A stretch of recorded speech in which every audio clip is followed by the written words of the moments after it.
শীতের দুপুরে শুধুমাত্র ধনেপাতা দিয়ে গরম ভাতের সাথে খাওয়ার জন্য একটা ফাটাফাটি রেসিপি।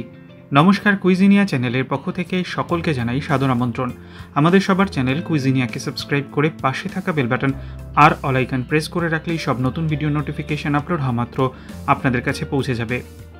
দুর্দান্ত একটা ধনেপাতা বাটার রেসিপি, যেটা ট্রাই করতে পারেন গরম ভাত দিয়ে। বানাতে সময় লাগে খুব কম, কিন্তু স্বাদে হয় ভরপুর। শীতের দিনের পারফেক্ট রেসিপি। এখানে আমরা নিয়েছি 100 গ্রাম ধনেপাতার একটা আঁটি। ধনেপাতাটাকে আমরা প্রথমে এই যে নিচের যে পোর্শনটা আছে সেটাকে একটা ছুরির সাহায্যে আলাদা করে দিলাম। এবার এই ধনেপাতাগুলোকে আমরা একটু বেছে নেব পরিষ্কার করে। যদি কিছু নোংরা থাকে সেগুলো, পচা পাতা থাকলে ফেলে দেবো। আর হ্যাঁ, অতি অবশ্যই এই ডাঁটিগুলো কিন্তু ব্যবহার করবেন, কারণ এর মধ্যেই থাকে আসল ফ্লেভার। ধনেপাতাটাকে 2-3 বার ভালো করে জল দিয়ে ধুয়ে নিয়েছি, আর একটু জলের মধ্যে দিয়ে রেখেছিলাম। তারপরে জল থেকে একদম চিপে নিয়ে কিন্তু এটা আমরা ব্যবহার করব।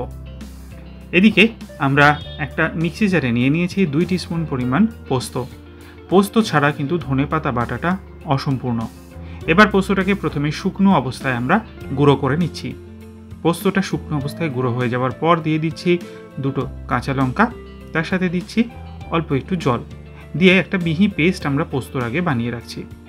রেসিপিটা নিয়ে এগিয়ে যাব তার আগে মনে করিয়ে দিই আমার নতুন চ্যানেল লাইফ ইজ প্রেশাস, যেখানে জীবনের নানা দিক নিয়ে আমি আপনাদের সাথে আলোচনা করি। চ্যানেলটাকে সাবস্ক্রাইব করতে আজকের ভিডিও ডেসক্রিপশন বক্সের লিঙ্ক প্লিজ চেক করে নেবেন। আর যদি ভিডিওগুলো ভালো লাগে লাইক, শেয়ার, কমেন্ট করতে ভুলবেন না যেন। ফিরে আসা যাক রেসিপিতে। পোস্তটা বাটা হয়ে গেছে। এবার সম্পূর্ণ ধনেপাতাটা আমরা এখানে দিয়ে দিচ্ছি। আর কিন্তু আমি জল ব্যবহার করব না, কারণ পোস্ত বাটাতে একটু জল কিন্তু দিয়েছিলাম। 1/4 টিস্পুন চিনি, স্বাদ অনুযায়ী নুন, এই দুটো কিন্তু মাস্ট। চিনিটা কিন্তু অতি অবশ্যই দেবেন। তার সাথে আরও একটা কাঁচা লঙ্কা দেওয়া হলো। এবার এই সমস্ত জিনিসগুলোকে একটা মিহি পেস্ট বানিয়ে নিচ্ছি। আমার এই মিক্সি জারটা আপনাদের কোয়ারি থেকে এটাকে পারচেস করতে চাইলে ডেসক্রিপশন বক্সের লিঙ্ক দেওয়া আছে, আপনারা ডাইরেক্ট পারচেস করতে পারেন। এর অনেক রকমের কিন্তু সাইজ অ্যাভেলেবেল, তাই দামটা জানতে গেলে লিঙ্কটা ক্লিক করে দেখে নেবেন।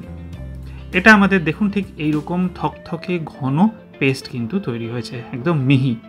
এটাকে আমরা একটা থালার মধ্যে ঢেলে নিলাম। তারপর দিয়ে দিচ্ছি 2 টিস্পুন পরিমাণ কাঁচা সর্ষের তেল, দিয়ে ভালো করে এটা নেড়েচেড়ে নিচ্ছি। সর্ষের তেলটা একটু বেশি পরিমাণে কিন্তু এটাতে দেবেন। চাইলে পাতিলেবুর রস দিতে পারেন, তবে না দিয়েই কিন্তু বেশি খেতে ভালো লাগে। সার্ভ করার জন্য রেডি দুর্দান্ত এই ধনেপাতা বাটা।